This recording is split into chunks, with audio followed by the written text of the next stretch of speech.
Hello, I extend a very warm welcome to you on this discussion on the topic between religion and globalization.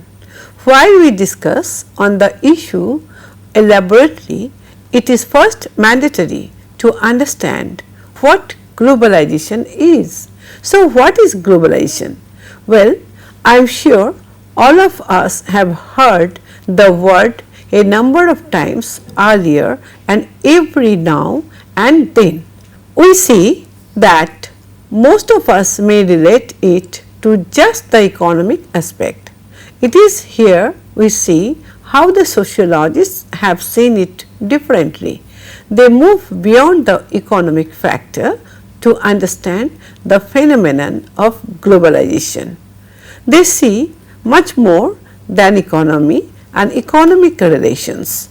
Well, for them, if we limit globalization to just economics, then the concept becomes too narrow.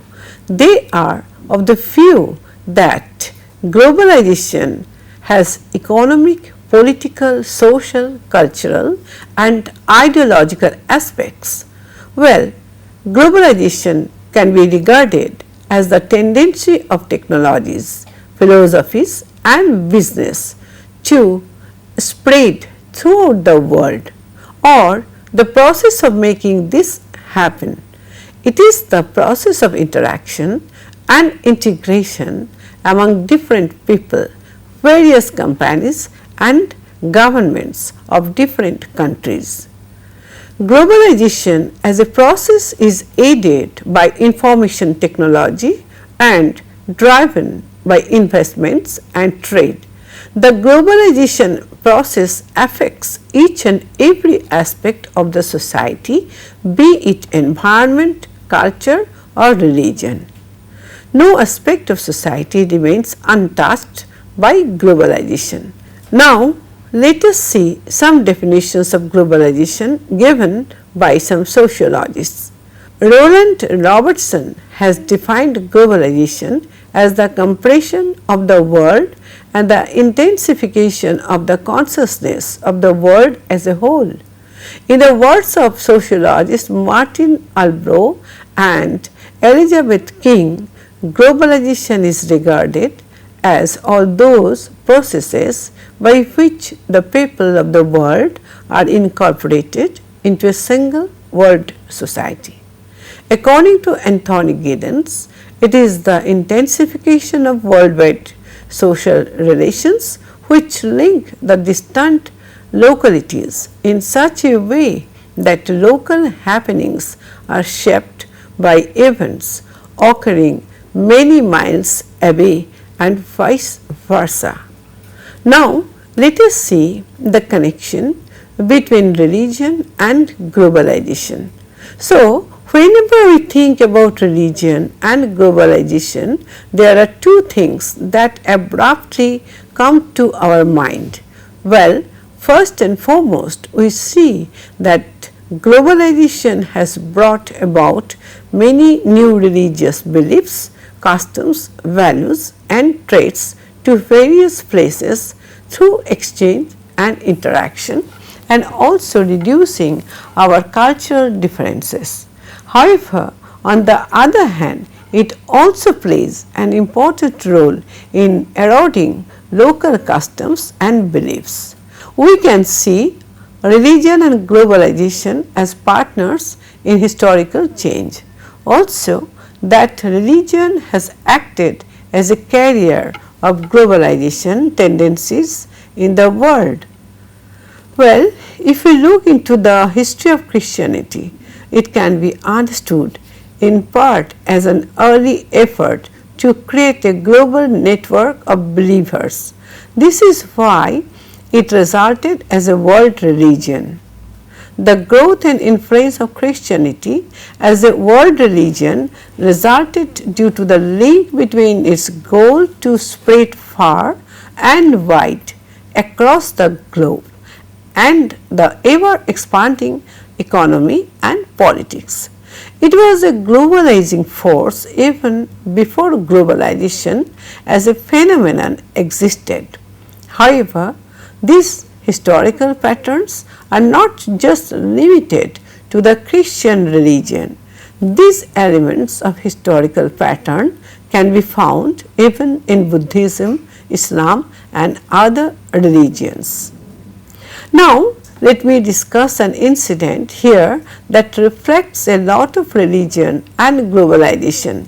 The sad demise of Pope John Paul II has a lot of significance in our discussion of the topic. Well, Pope John Paul II died in the beginning of April 2005, and that brought an end to a long tenure of papacy. He was physically weak at the time of his death due to a long illness, but he was mentally and spiritually still strong. Well, the demise had been much anticipated, so much so that the channels broadcasting the occasion were ready with obituaries and statements much before the broadcast.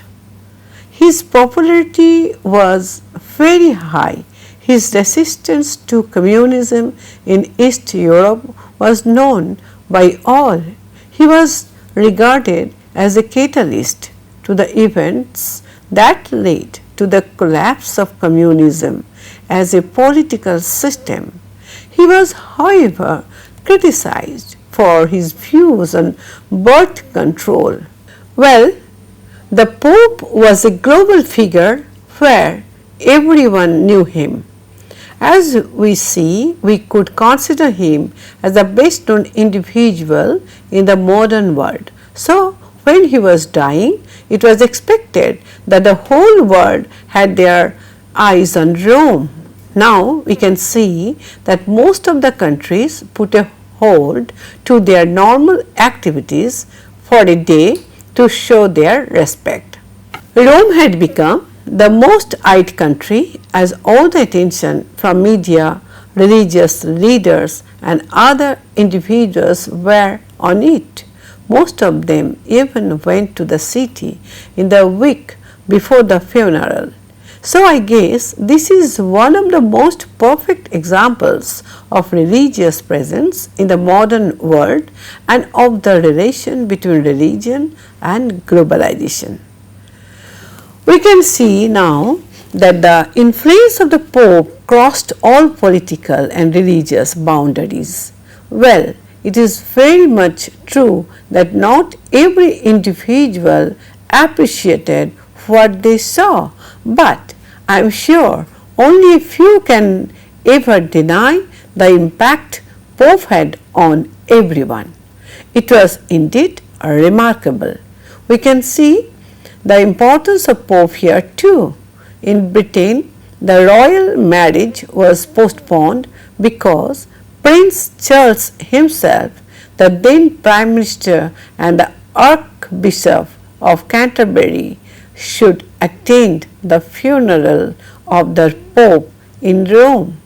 This gesture was first of its kind in the 21st century, where the funeral was given more priority than the royal wedding. Now, let us understand the theoretical perspectives related to religion and globalization. Well, where and how religion is placed in the process of globalization entirely depends on how we understand it as a process. As we all know, globalization as a term may mean different things to different people. We can say that religion will have very little place in it if we understand it from an economic point of view. As you see, it takes place at a macroeconomic level of change, and so religious communities and individuals can either react or retreat about it. We can say that they are victims of the process which they cannot control. Theologically, liberal Christians articulate this approach as they carefully analyze the effects of these Western economic forces, which is most likely negative for people living in the developing world. The only significance of religion is in the provisions of heaven fundamentalist forms of religion for those who retreat from globalization. However, this is not the only story. If we look at globalization not only from an economic perspective, but many other perspectives, we will realize that religion has a very important place.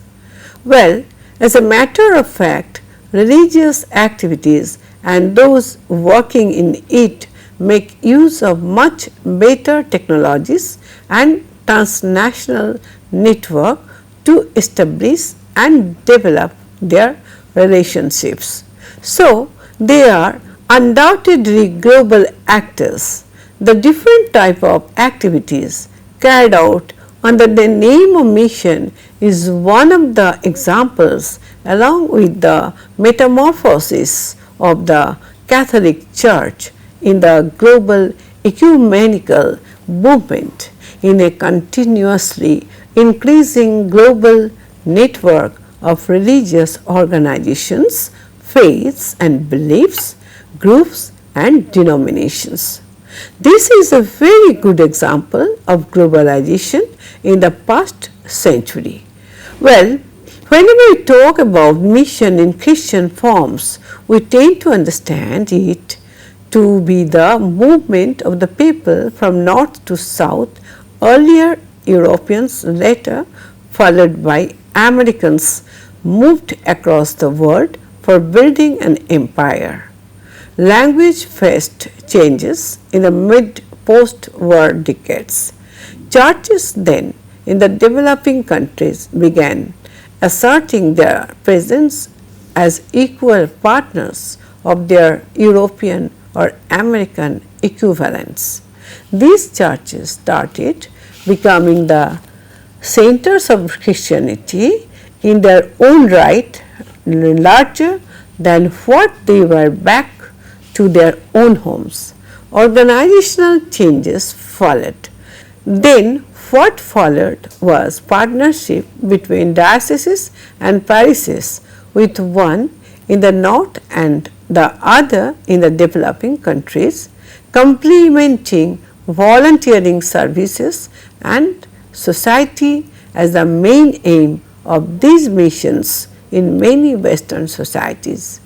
Now, we can observe that a third stage, quite complex, is becoming evident in this evolution. On one hand, there is an increasing tendency to reverse the north-south flow due to the rising number of missionaries heading to Europe from the developing world, who is motivated by purely religious factors and few economic factors. On the other hand, the north-south axis is collapsing as mission becomes a series of movement from everywhere to everywhere else. Well, we could take Brazil here as a perfect example. The number of Brazilian missionaries working abroad are many, and also in the Portuguese speaking churches of the Brazilian diaspora in the United States, Japan, Paraguay and Europe. Let us not forget the South Koreans who are present all over the world. Another point also deserves mention here. Well, are these missionaries very important to the enterprise of mission, or is the movement of the people more important? We cannot ignore mobility when we are talking about globalization. It is central to globalization. When peoples start moving along with it, so do their ideas. We could take the example of Africa in the late 19th and early 20th centuries, where rapid Christianization took place. Now let us discuss about some theorists and their theories. I shall discuss about Robertson, Beckford, Baer and Lehman. Robertson and Beckford were of the view that until recent times not much attention was paid to the field of religion in globalization by sociologists, firmly along with its consequences for mainstream sociology. Here we will deal with three exceptions with this generalization. These exceptions have been put forth by Roland Robertson, Peter Bear and David Lehman. Nonetheless, the situation is, however, starting to change and improving as various scholars are now examining globalization and its meaning from their own perspectives for the forms of their own religion or religion they are familiar to. Let us talk about Roland Robertson. He was interested in globalization from a very early time that date back to 1960s. He also pays a lot of attention to religion. He assumes that when one works within a global perspective, transformation of the study of religion takes place. He says that it reconnects religion to the mainstream of economic and social life, and this helps in overcoming the isolationist assumptions curved in the Western experiences of modernity. He believes that when we think in a global context, we are actually thinking differently. We are thinking differently about religion, about classics, about the relation between sociology and its cognates, about the capability of religion to start as well as respond to change, and also about the linking of culture, ideas, politics and economy. Well, religion now becomes an infinite varied subject that interacts in a myriad different ways with the culture, ideas, politics and economy. Religion now is not considered as a factor that hinders the rising of a complete modern society. Robertson has also been critical of the world systems theory. He believes that globalization is not unidimensional as Wallerstein in the year 1979 maintains it. It is multidimensional with religion occupying a central place. He says that the main task of sociology of religion is to study this phenomenon seriously, document the occurring and derive necessary theoretical frameworks for a better understanding. Now, let us shift our focus to Peter Bear. He has responded to this challenge. Bear's Religion and Globalization of 1993 starts with an incident. The fatwa pronounced by the Ayatollah on Salman Rushdie in 1989. He makes use of this incident to show the global nature of the world we live in and the place religion has in it. Bear interprets the fatwa in two different ways. On one hand, the reaction to the Muslim to Rushdie's novel shows the relation between particularist identity and religious belief. On the other hand, it reveals a notion that Muslims are being asked to surrender the core of their faith as a price for full inclusion in a global system currently dominated by non-Muslims. With such a challenge, Bear's aim is to know about the institutionally specialized and systematic forms of religion present in the modern world and the different ways in which these find expressions. Bear believes that what needs attention here is the place attributed to religion in the public sphere. He believes that religion can operate in two different ways. On one hand, by revealing a tendency towards particularism and cultural distinctiveness, and on the other, a form of ecumenism. Ecumenism is the forms of religion that makes links with issues that emerge from a global, functionally differentiated society. Another theorist to mention in this context is David Lehman, who has a somewhat different view. He does not see religion as a part of the globalization process, as he believes that religion is itself the original globalizer. Lehman explains that there are two types of religious globalization owing to the difference in religion, cultural, economy and political characteristics of the individuals. These two types are the fundamentalist and the cosmopolitan. He uses the term fundamentalist for the first one. This type of religious globalization aims to extend cultural homogeneity. We may refer to the personality of a religious leader or the belief in their holy text, which may be a reason why they would not bring changes to their beliefs and practices despite a new culture. One important point to be understood here is that it does establish itself to a new culture, but does not acknowledge it. Cosmopolitan is the other type of religious globalization that he mentions aims at less emphasized differences in power between the new culture of the place to where they have migrated and post-migration culture. It allocates various degrees of recognition to the new culture of the region they have migrated to. Lehman says that the most important feature of this type is that it generates discourses on the relations between original culture and the new one.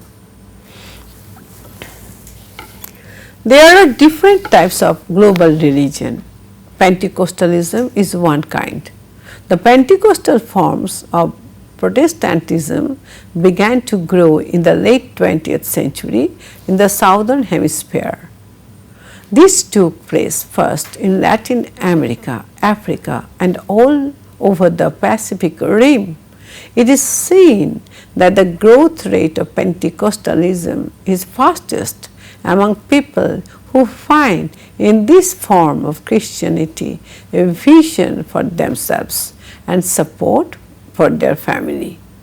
Well, to speak in terms of theology, Pentecostalism provides a vision and is blessed by the Spirit and gifted with new opportunities. These communities transcend national, political and ethical boundaries as they are linked to a huge expanding network of churches and organizations. We should remember here that communications within these networks are in the English language. Another important factor is the capability of Pentecostalism to provide refuge. This is true in terms of practice and teaching. Hence, a set of communities are freely joined but firmly directed. Leadership is often authoritarian. This has proved to be a great combination in weak economies of the developing world. We can also see significant changes in the lifestyles of the people as a result.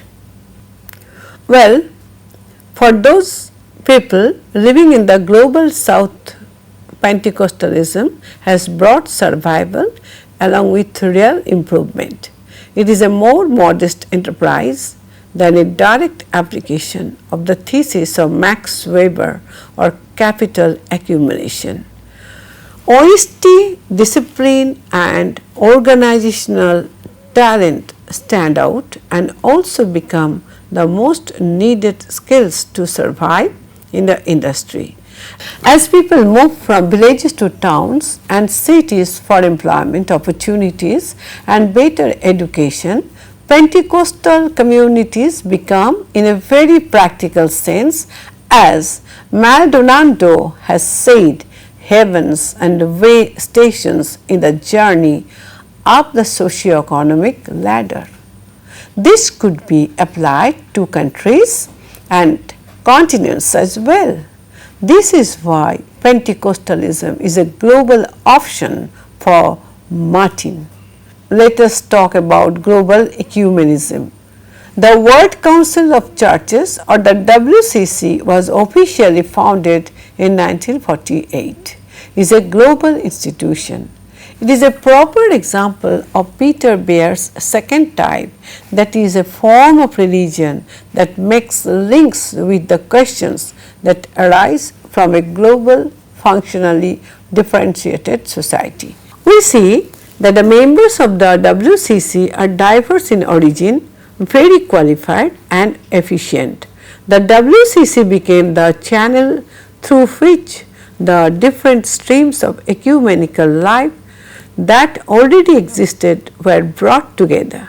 The main goal of WCC was to bring together both Christians and churches to visible unity in one faith and one Eucharistic fellowship, expressed in worship and common life in Christ, through witness and service to the world, and to advance towards unity in order that the world may believe according to the WCC constitution. We can now say that a lot of progress has been made, even though visible unity is still an aspiration. The early goals of WCC, when it was first created, was focusing on bringing world peace, as it was affected a lot by the Cold War and its effect on the church life. Well, it started its quest for methods to eradicate differences between the East and the West. It supported the togetherness of insight of Marxism and Christianity. After 1989, this changed radically, and reactionary and conservative religion grew, especially in the late 20th century. Let us now discuss about Islam. Pentecostalism and resurgence from Islam are both parts of the self-conscious awakening of a part of the world that has not been included in the mainstream. Let us discuss the Indonesian case with special mention of the Pancasila. In the modern world, Indonesia is the largest Muslim nation. It has 240 million people with 88% Muslims. During 1990, when the economy of the nation plummeted due to a financial crisis, a major religious change also took place. At the same time, with 2 million Muslims converting to Christianity and Hinduism due to violence of the mid-1960s. We can say that this is the largest conversion for Islam in modern times. What we need to see here is the nature of Islam. It is plural. According to Hefner, pluralism has always been the case of Muslims like Christians. However, in the late 20th century in Indonesia, the notion has a certain vibe. In the case of revival of Islam and the development of a well-educated middle class, the reformists have an important role. It is this middle class who are finding new ways forward for the Indonesian state. They also had a crucial role to play in the dethroning of President Suharto in 1988. The presence of the middle class can also be seen around the debate of Pancasila. So, what is Pancasila? It is the official doctrine underlying the Indonesian state. Well, the Pancasila consists of basic principles. They are the belief in one supreme God, humanitarianism, consultative democracy, and social justice. The first one is a bit controversial and important for a political discussion as to what is that one supreme God. Different religions have different views. Muslims support their own God and others their own too.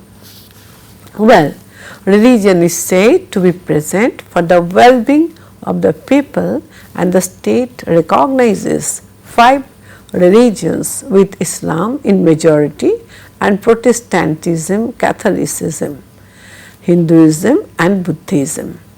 Well, taking this fact that there is an imbalance in religious divisions, we can say that the Pancasila is quite a splendid attempt to take in these religious differences and also affirm the cultural diversity. It has been a better way forward for Indonesia, as it neither endorses a Muslim nation nor a completely secular state. However, we do not tell when this would be carried on. As we come to the end, well, let me conclude this discussion by saying that globalization has touched all the aspects of our lives, the world and the society, and religion is no exception. As much as it has helped in strengthening our religious roots and bringing us awareness about it, also it has resulted in eradicating our culture and values and replacing it with new ones. As globalization brings about acculturation and accommodation of new cultures and religions, it also leads to the vanishing of the original ones or the modifications of them. Now, new religions are coming up to satisfy people who did not find their queries answered by their faith.